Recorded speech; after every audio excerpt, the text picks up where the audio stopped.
Ya,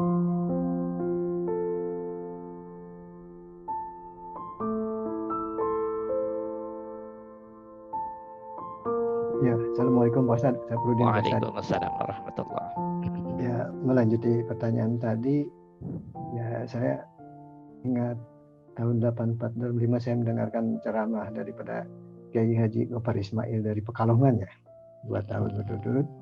Ya, seperti yang Pak Ustadz sampaikan tadi, sehingga ya, demikianlah sehingga semua manusia, semua muslim menginginkan punya anak yang soleh. Karena apa? Karena kalau kita bisa mencetak satu saja anak yang soleh, insya Allah katanya nggak apa, seolah-olah kita masih hidup. Jika anak kita yang berdoa, seolah-olah kita, anak berbuat baik, seolah-olah kita.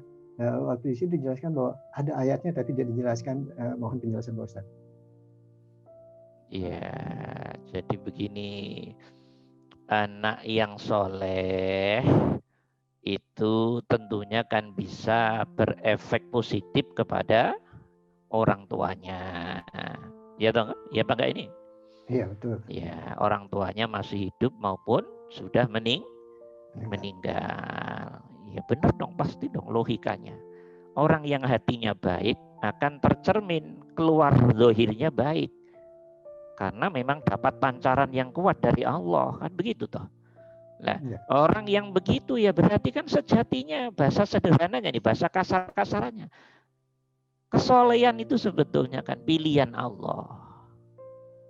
Orang yang sudah dijadikan soleh oleh Allah pasti akan dijadikan alat oleh Allah untuk memberi manfaat pada sekitarnya. Sekitar itu ya bisa keluarganya, bisa murid-muridnya, bisa siapa yang mendengarkan, bisa tetangganya, bisa siapa yang dituju oleh Allah dengan wasilah dia itu. Nah gitu loh. Bukan hanya berupa doa doang. Kesolehan itu lihat suri tauladannya, lihat dengerin omongannya aja udah. Di hati itu nyes kok. Beda dengan orang yang belum mendapat nur kemakrifatan. Dan hati ngeroso itu. Ini kok beda ya? Ini kok ada ininya ya? Mesti hati ngomong. Hati yang sensitif. Hati yang belum sensitif ya agak susah membedakan itu.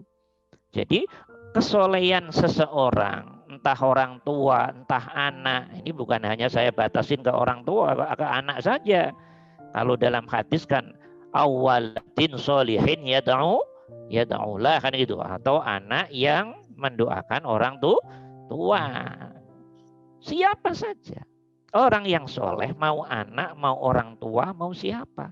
Insya Allah akan bisa oleh Allah dijadikan wasilah memberi kemanfaatan kepada sekitarnya. Termasuk dalam konteks ini doanya. Bisa dimengerti. Yang lebih mahal daripada doa, ilmunya. Yang lebih mahal dari orang soleh itu apa? Ilmunya. Mengerti? Ilmunya. Karena ilmu yang didapat dari hati itu pancaran ilhamnya Allah. Suara kuat dari dorongannya Nurullah sana.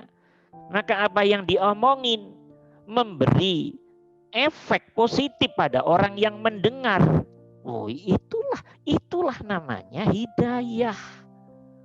Diri siapa yang mendengar, yang memperhatikan, kemudian digerakkan hatinya oleh Allah untuk lebih mencintai Allah, untuk lebih tergerak, semakin mendekati kepada Allah. Ini teman-teman gak lihat yang begitu-gitu apa namanya? Ini lebih dahsyat daripada doa. Ini real. Sudah jelas kelihatan, mata kepala juga kelihatan. Logika mampu melihat. Tertariknya orang-orang efek dari kesolehan hati seseorang dari hambanya Allah. Itu sejatinya permainan hidayahnya Allah. Permainan taufiknya Allah. Permainan inayahnya Allah. Permainan rahmatnya Allah. Iya. Yang mahal ilmunya, pengaruh ilmunya. Yang dijadikan alat oleh Allah sehingga siapapun yang mendengarkan, merenungkan, membacanya, mendapat hidayah dari apa yang didengarkan, apa yang diperhatikan, apa yang dibaca, kemudian dia mendapat kefahaman, pengertian, ketajaman rasa dan kesadaran kayak Allah memberi pada kesolehan dia tadi. Ini nggak bisa dibahasakan, teman-teman. Kebaikan Allah di sini udah nggak bisa dibahasakan lagi. Cuman salahnya teman-teman melihat orang, lah itu salahnya. Belum mampu melihat siapa di dalam hati orang soleh itu. Ada apa di sana? Siapa yang ngajarin di dalam hatinya itu? Nah, sehingga syariat lebih melihat potongan orangnya. Enggak apa-apa, enggak ada masalah juga. Yang memang syariat ngajari melihatnya seperti itu. Tapi yang lebih cerdas, yang lebih cerdas. Kenapa syariat ngomong begitu? Karena di dalam hatinya itu nurullah. Nurnya Allah sangat kuat sekali. Sehingga menjadi penerang bagi siapa yang mendengar, yang memperhatikan, yang membaca. Mengerti? Iya, insya Allah. Nah, ini namanya nurullah, nur kemakrifatan. Ya, ini hidayah tuh ini. Ini loh hidayah. Dirimu asalnya nggak ngerti Allah, nggak paham Allah, nggak tajam tentang hubungannya diri dengan Allah. Semakin loh ini nggak bisa dinilai dengan duit, teman-teman. Nggak bisa dinilai dengan apapun. Ya ini namanya rahmat yang tertinggi itu ya ini. Rahmat, kefahaman, pengertian tentang Allah diikuti dengan duduknya hati dan pikiran yang benar. Nah, salah satunya di dalamnya ada instrumen namanya doa. Nah, doa kan bagian dari syariat toh. Ya doanya orang soleh doanya. Enggak orang soleh aja kita dianjurin berdoa semua kok. Karena doa itu hakikatnya, substansinya sebetulnya nyambungnya hati ke Allah. Hakikatnya itu doa itu. Cuma kemudian ya agak salah kaprah. Jadi doa itu akhirnya difahami semacam apa ya, ngatur Allah, memaksa Allah dari apa semua yang kita inginkan. Padahal yang ingin dari kita banyak berbau setan, iblis, nafsu.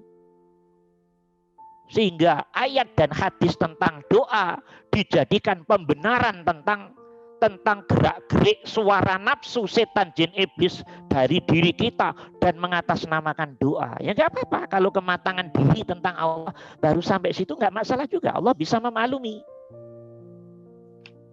Nggak ada masalah. Jadi Allah itu enak-enakan juga kok. Oh ente masih belum pinter, begitu maklumi aja. Namanya belum pinter bagaimana? Ya. Jadi orang kalau belum ngerti Allah itu sebetulnya kalau dibilang bahasa kasar itu memalukan aslinya. Memalukan. Ya tapi karena belum ngerti, belum pinter bagaimana? Ya dimaklumi kan begitu. Dimaklumi. Sehingga kalau para orang-orang yang soleh sudah tidak begitu melihatnya Allah. Ya nggak begitu. Nggak begitu. Jadi karena itu doa bagian dari sisi kesolehan itu sendiri. Karena bagian dari kesolehan, maka doa siapapun orang yang oleh Allah dipandang soleh, dijadikan soleh, insya Allah akan banyak memberi manfaat. Yang memberi manfaat bukan orang solehnya, paham tidak? Ya Allah. Kalau orang solehnya makhluk, nanti jadi nyembah orang soleh nanti. Orang solehnya makhluk. Orang bisa soleh, bisa baik, bisa ma'rifah. Karena oleh Allah ditolong dengan hidayah, taufik, inayah, rahmat, fadl, dan izinnya. Nur kemakrifatan ditancapkan ke hatinya. Dan hatinya memancarkan kebaikan dari ilmu, dari tingkah laku, dari apa. Itu Allah teman-teman. Di situ yang main Allah. Cuman kan bahasa syariat orang soleh kan gitu toh. Pengantar syariat begitu. Di sini saya luruskan, benar. istilahnya orang soleh. Tapi orang itu soleh, di dalamnya itu siapa yang bekerja dia soleh itu? Itu yang teman-teman harus lihat. Kalau teman-teman mampu melihat, di situ mas sejatinya peran Allah.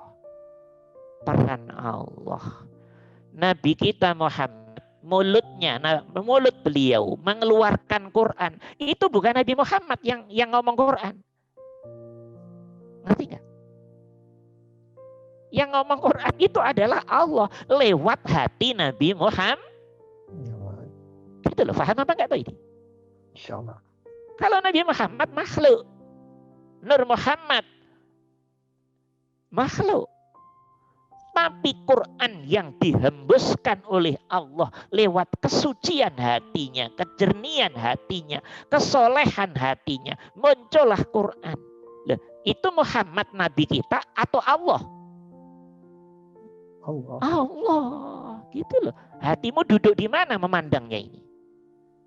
Oke, Quran Allah lewat hati kan begitu toh? Ya. Nah kalau hadis qudsi, hadis mutawatir, hadis ahad, sahih hasan dhaif, ya dari hati Nabi. Siapa itu? Kalau hadis Nabi, ya enggak, tetap Allah juga. Cuma tingkat prosentasenya itu aja lah. Ya tetap Allah. Emang Nabi bisa memberi manfaat dan bahaya? Enggak bisa. Yang bisa memberi manfaat dan bahaya hanya Allah. Hanya kemudian dalam dunia ilmu dibedakan. Kalau ini nanti Quran, kalau begini modelnya ini hadis. Tapi sejatinya wa ma yantiqu 'anil hawa in huwa illa wahyu yuha. Tidak pernah Nabi ngomong muncul dari hawanya, nggak mungkin. Dari nafsunya nggak mungkin. Itu penguasaan kuat Allah dari hati Nabi, muncullah Quran, muncullah hadis. Nah, teman-teman lihat nabinya atau lihat Allahnya, monggo. Kalau syariat pasti ngelihat nabinya dan tidak salah, monggo.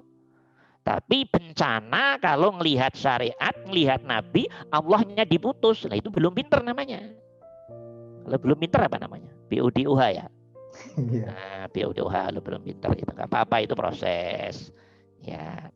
Tapi kalau sudah pinter, di hati Muhammadnya hilang, lebur, fana, menyatu pada peran hakikinya Allah.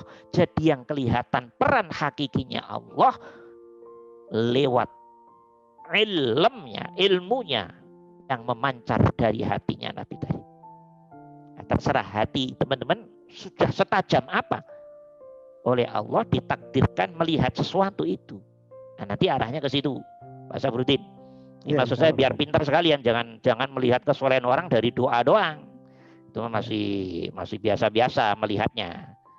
Ya, jadi yang mahal dari orang soleh apa? Ilmunya. Kenapa? Ilmunya dari Allah langsung. Itu yang paling mahal. Nah, salah satu instrumennya doa. Makanya agama kita hadis mensunahkan ya silaturahim ke orang-orang soleh, minta doa, itu disunahkan. Itu bagian instrumen, itu bagian tertentu saja. Kenapa? Lah, dia kan di hatinya nurnya dari Allah sudah diberi kuat oleh Allah. Ngomong insya Allah berangkat dari kekuatan bisikan ilhamnya Allah. Belum tentu dirimu baca satu buku mendapat percikan kesimpulan itu. Belum tentu. Baca puluhan buku mendapat kayak omongan dia yang oleh Allah sudah diberi ilham itu. Belum tentu. Baca 10 buku dapatnya tambah kesombongan. Karena banyak apalannya ini itu. Nah itu mah setan, itu setan. Tapi dengan orang soleh, sekata dua kata, tidak banyak kata. Oh iya ya. Itu yang terpenting. Maka mahalnya orang soleh itu di situ. Nah, paham ya? Termasuk diantaranya doanya. Nah, teman-teman nggak usah ngurusin solehnya siapa-siapa, dirimu sendiri diurusin. Oke? Bisa dimengerti? Karena hakikatnya yang membentuk kesolehan bukan dirimu, Allah. Walaupun syariatnya ngomong soleh ya memang syariat ngomongnya begitu. Syariat ngomongnya begitu. Hakikatnya yang membentuk soleh tidak soleh itu ya Allah sendiri. Kalau Allah nolong diri menjadi orang yang soleh, ya akan dibimbing oleh Allah. Ya. Tapi kayak apapun pendidikannya, sampai kayak apapun, kalau Allah nggak ini, tetap nggak bisa juga. Hakikatnya begitu. Walaupun syariatnya benar, kita harus mendidik anak ini, ya benar, harus, monggo. Tapi kalau didik anak jangan jadi Tuhan ya. Ya jangan, banyak orang tua yang didik anaknya jadi Tuhan. Ya, wah anak saya harus ini, harus itu, sudah Tuhan ya, Tuhan. Ya, Tuhan yang berupa orang tua. Ya, kalau orang tua yang soleh nggak begitu. Ya Allah, tugas saya mendidik dia sebagai wasilah dari zuhir, iradah dan kudrahmu. Ya udah, doain. Syariatnya kan begitu. Jadi apa ya urusan Allah. Ngapain anak saya harus jadi ini? Udah, zolimnya kebangetan itu pada Allah dan pada anaknya. Ya, udah. Kalau mudah-mudahan nggak apa-apa, tapi kalau harus jadi ini, wah itu keterlaluan. Zalim pada Allah, zalim pada anak, zalim pada dirimu sendiri. Dan nggak ngerasa kalau dirimu sudah bersikap menjadi Tuhan. Harus begini. Kenapa harus-harusan begitu sih? Kita nggak ngerti kok anak kita ini potensinya di apa, takdirnya di apa. Ya, yang penting kita jalankan syariat dengan baik. Dah itu saja ya. Ada manfaatnya.